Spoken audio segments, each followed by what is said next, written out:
Warahmatullahi wabarakatuh. Selamat pagi yang terhormat kepada Bapak dosen pengampu mata kuliah microleading, yaitu Bapak Saprialman SPDI MPDI, beserta rekan-rekan semua kelas MPI Manajemen Pendidikan Islam 5A. Adapun topik yang akan kelompok 3 bawakan yaitu mengenai diskusi membangun pendidikan karakter Islami di sekolah SMP Islam Terpadu Insan Mubarak. Sebelum itu, izinkanlah kelompok 3 untuk memperkenalkan diri. Yang pertama ada saya sendiri, Mimin Amanah sebagai Waka Kesiswaan, dan juga ada Rainova Nur Alia sebagai wali kelas. Adapun topik pembahasan yang pertama yaitu menanggapi melemahnya pendidikan karakter di SMPIT Insan Mubarak. Yang kedua menanggapi pengaruh teknologi terhadap karakter siswi di SMPIT Insan Mubarak. Yang ketiga menentukan solusi penguatan pendidikan karakter di SMPIT Insan Mubarak. Dan yang terakhir menentukan strategi pembentukan pendidikan karakter Islami di SMPIT Insan Mubarak. Baik, langsung saja kita mulai pada topik diskusi.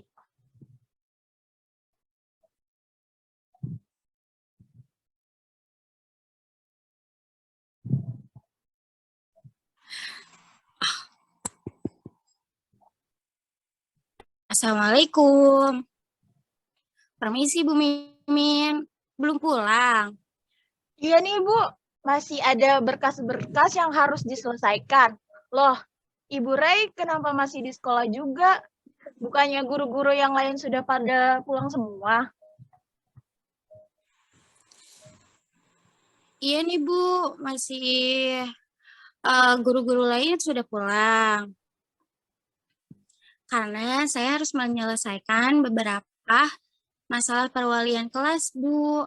Kebetulan saya lihat Ibu Mimin masih di ruangan. Jadi saya ke sini ingin membicarakan dengan Ibu secara langsung. Loh, memangnya ada masalah apa Bu dengan perwalian kelas Ibu? Jadi begini ya Bu, ditemukannya siswa yang sedang bermain HP di kelas perwalian saya saat sedang menerangkan pelajaran. Pasalnya kan siswa memang boleh membawa HP di sekolah kita. Namun HP tersebut digunakan saat dibutuhkan saja atau saat guru membolehkan siswa tersebut membuka HP saat pelajaran untuk mencari sumber pengetahuan selain di buku. Loh, berarti selanjutnya apa yang Ibu lakukan terhadap siswa tersebut yang bermain HP itu? Nah, saya kan coba panggil dia ke ruangan saya untuk saya tegur dan nasihati. Tapi kejadian ini tuh tidak hanya sekali saja Bu, tetapi ada murid lain di kelas saya yang pernah melakukan hal serupa.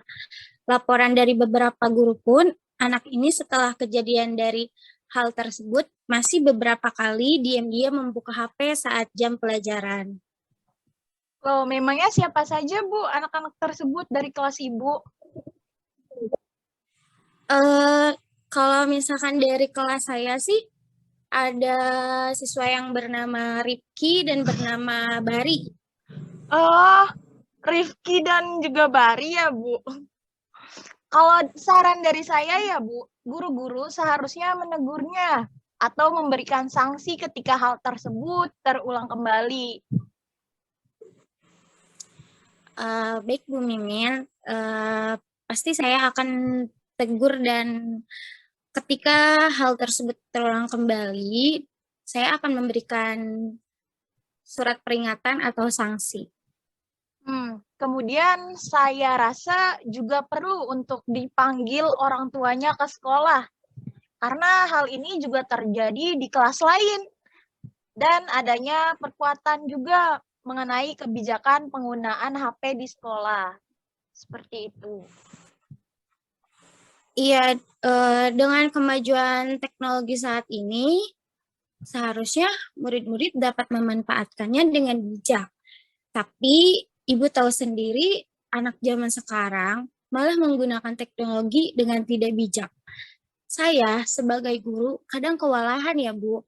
Pasalnya kita ingin menjadikan anak-anak memiliki suri tauladan yang baik, akhlak yang baik, dan generasi penerus bangsa di masa depan. Iya Bu, sangat disayangkan. Saya akan mencatat laporan Ibu, kemudian nanti saya akan diskusikan ya Bu dengan Ibu Kepala Sekolah. Langkah dan kebijakan apa yang nanti akan dibuat. Dikarenakan juga banyak keluhan dari guru-guru mengenai karakter murid-murid di sekolah kita yang mulai melemah, serta nilai-nilai Islam yang mulai memudar. Oh ya Bu, apakah anak-anak di kelas Ibu itu sudah lancar semua dalam membaca Al-Quran? Pasalnya, saya mendapat laporan dari Pak Ahmad mengenai anak yang belum lancar dalam hal membaca Al-Quran di kelas Ibu. Oh ya, Bu Mimin. Sebelum itu Pak Ahmad memang benar bilang seperti itu. Saya juga melihat saat Pak Ahmad mengetes bacaan Al-Quran mereka, dan ternyata ada 2 siswa yang belum lancar membaca Al-Quran.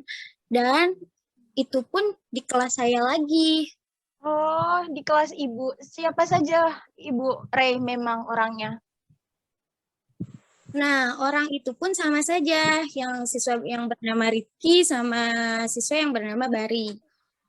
Oh, jadi masih kedua orang itu tadi, Bu? Iya, jadi saat memulai pembelajaran pun, dia pun masih kayak belum lancar gitu.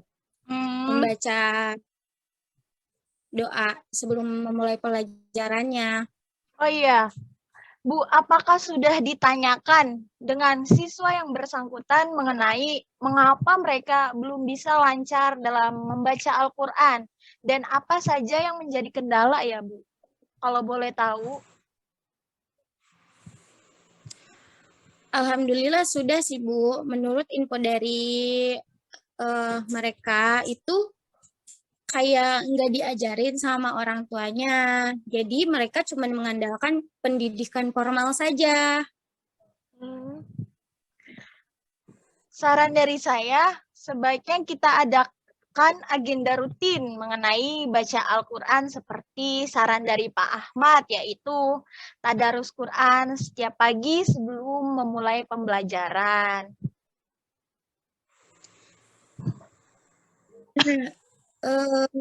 Ide bagus sih Bu, karena agar semua siswa itu kalau memang belum hafal dan dilakukan pembiasaan rutin secara bersama-sama, mungkin ya insya Allah gitu, siswa tersebut akan lancar untuk membaca Al-Quran dan hafal juga.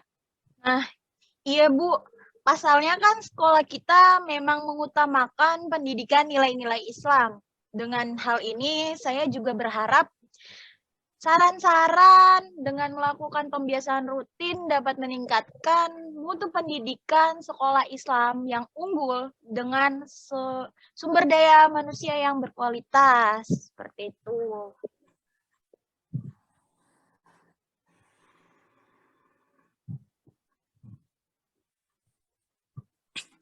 Oh iya Bu, selain dilakukan pembiasaan rutin setiap pagi, perlu juga dilakukan penguatan pendidikan karakter pada diri anak. Kenapa saya bilang kayak gini? Karena ketika saya bertemu beberapa siswa di dalam sekolah maupun di luar sekolah itu tidak sama sekali menyapa atau memberi senyum. Jadi kesannya seperti seorang siswa yang tidak mengenal gurunya dan tidak mencerminkan nilai-nilai yang sopan dan santun seperti peraturan yang telah dibuat. Nah, saya sangat setuju Bu dengan itu. Karena untuk apa nilai seseorang bagus ataupun unggul, tapi karakter atau perilakunya masih di bawah rata-rata? Artinya dia tidak mengerti tentang sopan santun, entah menghormati orang yang lebih tua, dan lain sebagainya. Dan saya pikir itu memang hal yang perlu dilakukan, karena pendidikan karakter atau akhlak harus ditanamkan sedini mungkin, karena itu sebelum kita memulai contohnya kayak mata pelajaran matematika ataupun IPA itu lebih diunggulkan dibandingkan dengan nilai pendidikan karakter itu sendiri. Seperti itu. Jadi ya harus diutamakanlah pendidikan karakter nantinya agar si siswa tersebut selain daripada berprestasi, dia juga bisa menghormati, bisa menghargai, seperti itu. Makanya itu Bu, saya tuh takut ya, kalau misalkan pendidikan karakter di sekolah kita lemah, maka akan dapat menjerumuskan siswa-siswa kepada hal yang negatif, seperti pergaulan bebas, terus merokok gitu ya Bu. Dimana kan zaman sekarang gitu, pergaulan bebas itu kan rawan gitu. Kawan. Tapi saya lihat kemarin sepertinya ada ya Bu kasus merokok ya saya perhatikan. Waktu itu kebetulan saya nggak di sekolah ya, jadi saya tidak langsung menangani siswa tersebut. Apakah Ibu tahu siapa contohnya yang kayak merokok? Saya dengar kan ada siswa yang merokok. Nah, Iya Bu, kebetulan saya tuh kan mau ke toilet ya, tiba-tiba ada anak siswa yang kebetulan di kelas lain ketahuan merokok sama saya. Nah, terus saya langsung tuh ke wali kelasnya, ke Ibu Pinky. Saya tanyakan, Bu, itu ada anak kelasnya yang merokok. Langsunglah ditegur sama Bu Pinky-nya itu. kalau boleh tahu itu dari kelas berapa dan siapa ya Bu anaknya? Pasalnya saya cuman mendengar. Jadi Ibu Pinky belum melaporkan secara khusus kepada saya sendiri sebagai waka kesiswaan. Seperti itu. Iya, karena Bu Pinky hanya menegur dan memarahinya saja gitu dan menasehati supaya tidak ada kejadian ini lagi. Jadi si anak itu baru baru sekali saja membuat pelanggaran di sekolah kayak gitu.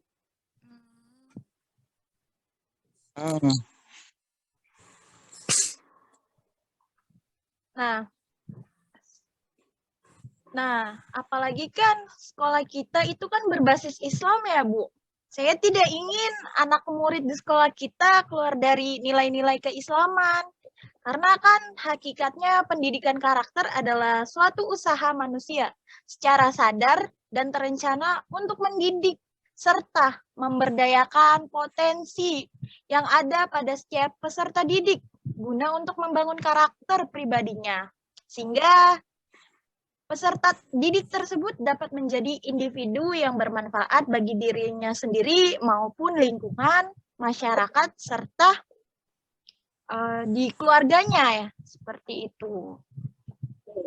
Ya, selain itu juga kita perlu memaksimalkan potensi yang ada pada peserta didik tersebut.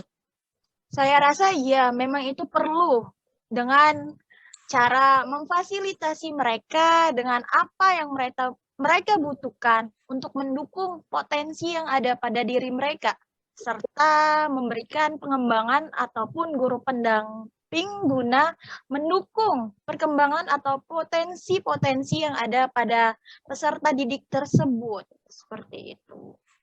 Ya, maka dari itu saya harap hal ini dapat ditanggapi dan direalisasikan oleh kepala sekolah gitu, Bu. Baik, Ibu Rei. Nanti saya akan sampaikan kepada kepala sekolah mengenai hal ini. Baik. Ya, Oke, usai topik pembahasan daripada kelompok 3, selanjutnya yaitu mengenai 6 indikator dalam diskusi tadi. Nah, untuk teman-teman, adakah yang ingin memberikan saran atau komentar mengenai diskusi yang kelompok 3 diskusikan? Di 2, lebih utama poin 1, karena kita lebih diskusi bebas ataupun yang bersifat non formal, artinya kita tidak memiliki gaya kepemimpinan, ya artinya kita bersifat fleksibel gitu, sesuai apa yang ingin dibahas ataupun dibicarakan.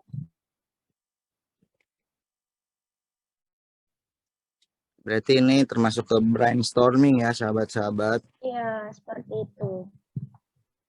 Lebih ke diskusi terbuka juga, karena kan ini langsung antara 2 orang face to face gitu.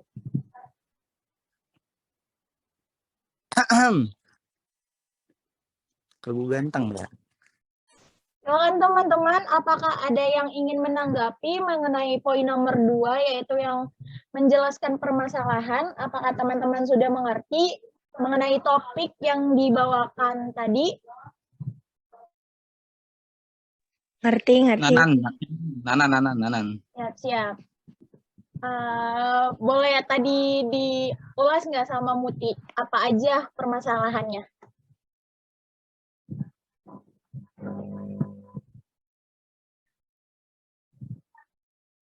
Ataukah ada yang mau menjawab mengenai nomor 2, menjelaskan permasalahan apa tadi? Sedikit mengulas. Jadi Izin masuk, Bu Mimin. Silakan.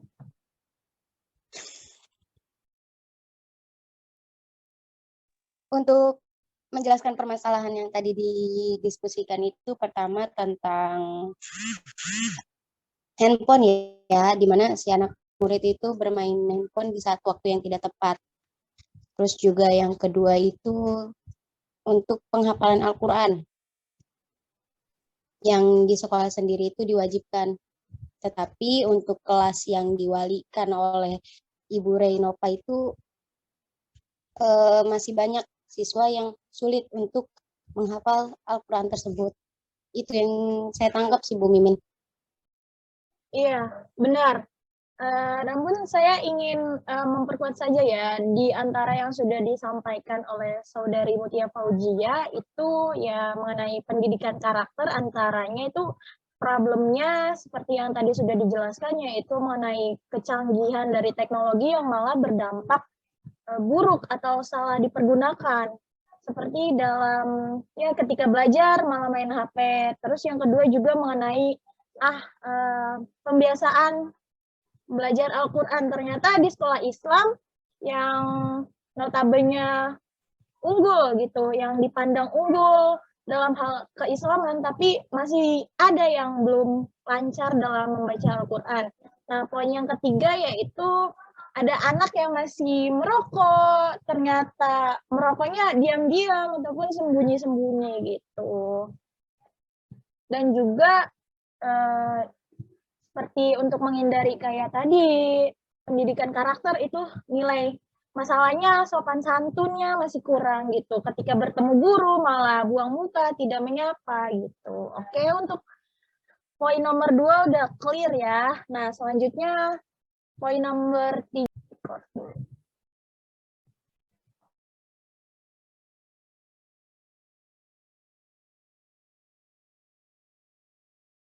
Baik teman-teman, mari kita lanjutkan topik pembahasan tadi. Apakah teman-teman ada yang ingin berkomentar atau memberikan saran terhadap kelompok 3?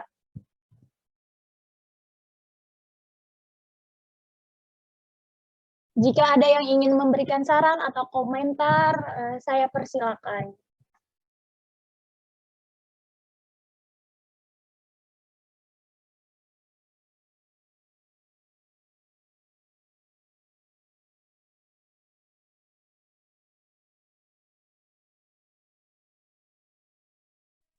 Instruksi moderator, interupsi. Ya, silakan kepada Saudari Nurul Fauzia. Ya, saya Nur Fauzia dari kelompok 1. Tadi udah baca beberapa teks latar belakang sama mendengarkan apa yang disampaikan oleh Saudara Mimin. Saudara Mimin dan Renova ini menggunakan sesi brainstorming ya, yang dimana nggak ada seorang pemimpin. Makanya saling mengumpulkan ide satu sama lain.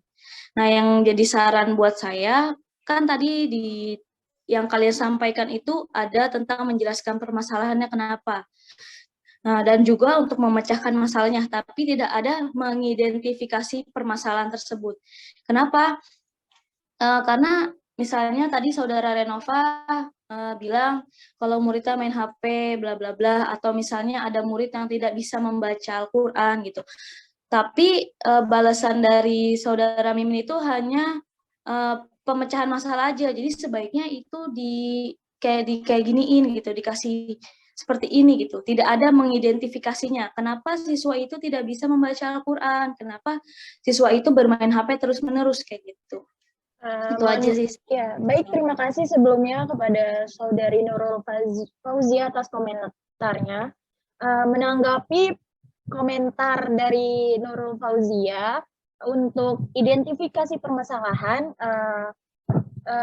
memang benar tidak semuanya teridentifikasi permasalahannya, namun ada beberapa yang poinnya itu tersampaikan mengenai tadi permasalahan mengenai kenapa nggak lancar dalam membaca Al-Quran. Nah, tadi dijelaskan, diidentifikasikan, karena orang tuanya itu tidak mengajarkan Al-Quran di rumahnya. Jadi, si anak ini merasa kurang terdukung ataupun tidak menjadi terbiasa, karena tadi lingkungan keluarganya sendiri pun tidak mendukung. Karena kan pendidikan karakter sejatinya itu kan dari dini itu, yang poin utamanya itu dari keluarganya sendiri.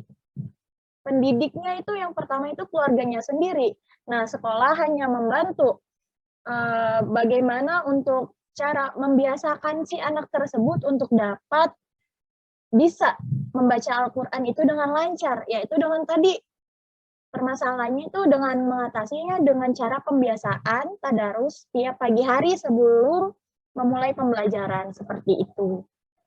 Apakah ada tanggapan kembali dari Saudari Nurul Fauzia?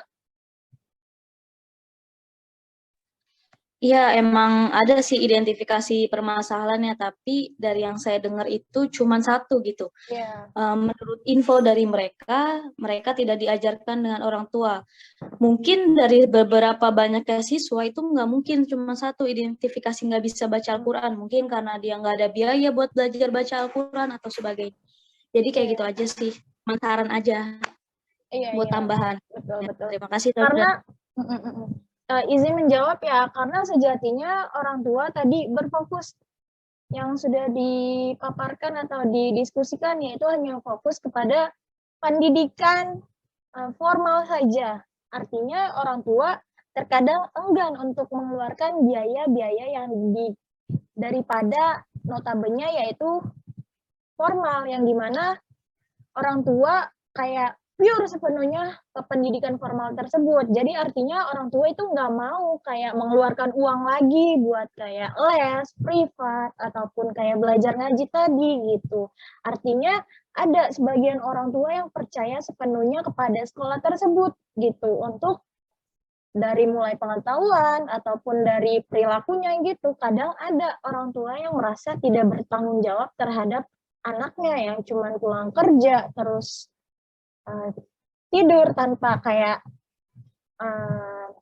memberi saran ataupun memberitahu si anak gitu, menanya keadaan si anak gitu. Seperti itu.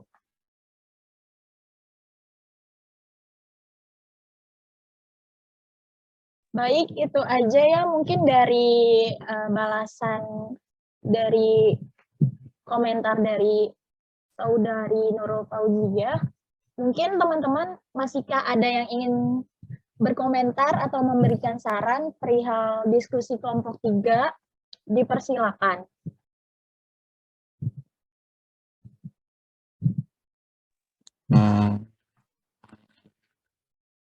Ya. Moderator. Ya. Silakan kepada Hendra ya. Ya. Moderator. Sebelumnya ya, izinkan perkenalan diri dulu dan dari kelompok berapa ya? Assalamualaikum warahmatullahi wabarakatuh. Perkenalkan, nama saya Hendra dari kelompok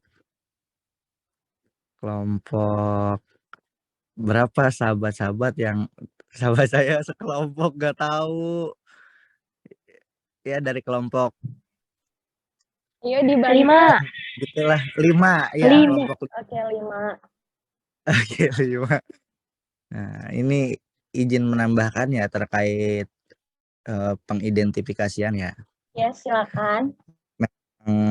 Yang ditinjau ya dari diskusi ini itu kan menggunakan metode brainstorming gitu, yang mana tidak ada kecenderungan satu sama lain gitu untuk menggunakan gaya kepemimpinan dan juga saling bertukar pikiran lah satu sama lainnya gitu. Nah, mungkin benar apa yang dikatakan sahabat Nurul tadi terkait identifikasi masalah ya.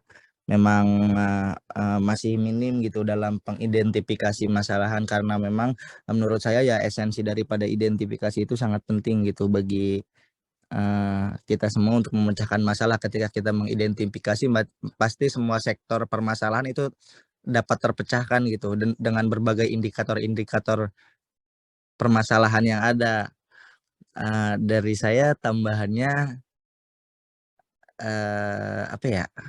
Ya begitu Beren, gue lupa mau ngomong apa, sumpah. Kebanyakan prolog. Ya begitulah intinya. Intinya, Identifikasi. Selain daripada mengidentifikasi siswa ya, kita juga harus bisa mengidentifikasi instansi kita gitu. Kan dalam proses pendidikan atau pembelajaran itu ada sebuah yang namanya perencanaan ya, yang mana di perencanaan tersebut itu kita harus menentukan mana yang menjadi kebutuhan, mana yang jadi keinginan kita gitu. Nah, kalau misalkan kebutuhan itu kan itu berkaitan dengan siswa. Kita harus ketika menentukan sebuah perencanaan atau sebuah kegiatan, kita harus mengetahui dulu kebutuhannya apa, kelebihannya apa nih buat siswa, kekurangannya apa buat siswa, karena memang ketika kebutuhan dan kekurangan atau kelebihan, peluang dan kekuatan tersebut kita tahu, itu kiranya kita bisa tahu nih peluang apa yang harus kita lakukan untuk melakukan kegiatan. Dan ketika itu semua kita lakukan, insya Allah ya kita bakalan mendapatkan feedback yang baik gitu dari siswa untuk kita. Dengan apa? Dengan dia mengikuti apa yang telah kita peraturkan, apa yang telah kita bentuk gitu dalam sebuah proses kegiatan. Dan juga selain daripada itu kita juga harus bisa apa ya disebutnya, menanyakan gitu terhadap stakeholder yang ada di kelas, misalkan seperti gurunya. Pertanyaannya ya, apakah siswa sudah menguasai kompetensi dasar yang telah diberikan, apakah siswa sudah menguasai keterampilan yang diharapkan dalam pembelajaran, apakah siswa sudah menguasai materi yang telah diberikan, apakah siswa dapat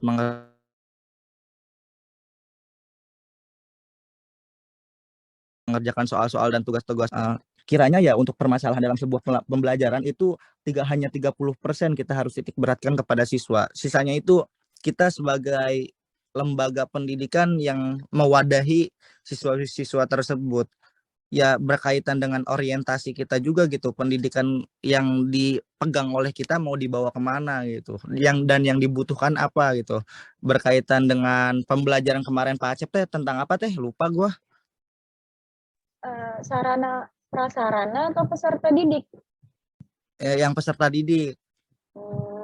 Ya, itu dia perencanaan dulu. Ya, begitu kiranya sahabat-sahabat. Terima kasih dari saya. dari sahabat-sahabat. Maaf ya. Baik, terima kasih. Waalaikumsalam warahmatullahi wabarakatuh. Baik, terima kasih kepada Saudara Hendra Kusumawardani yang telah berkomentar atau memberi saran mengenai poin nomor 3, yaitu mengidentifikasi permasalahan. Baik, apakah teman-teman ada yang ingin atau berkomentar kembali mengenai diskusi kelompok 3, entah di poin nomor 2, 3, 4, 5, atau lainnya? Silakan kepada teman-teman yang ingin berkomentar atau memberikan saran, dipersilakan.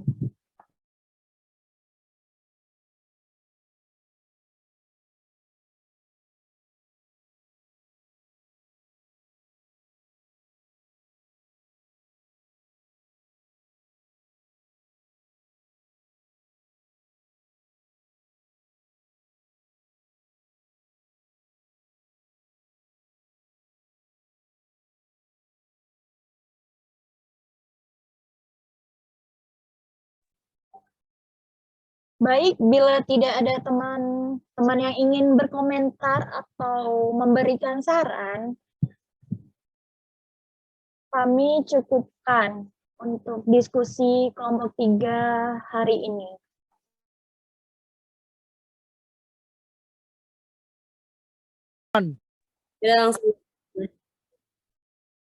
Baik, diskusi kelompok 3 telah alhamdulillah sudah terlaksanakan dan berjalan dengan lancar, meskipun masih banyak memiliki kekurangan. Bila ada salah perkataan ataupun ucapan dari kelompok 3, mohon dimaafkan. Dari saya selaku moderator hari ini, pamit undur diri. Wassalamualaikum warahmatullahi wabarakatuh. Waalaikumsalam warahmatullahi wabarakatuh. Terima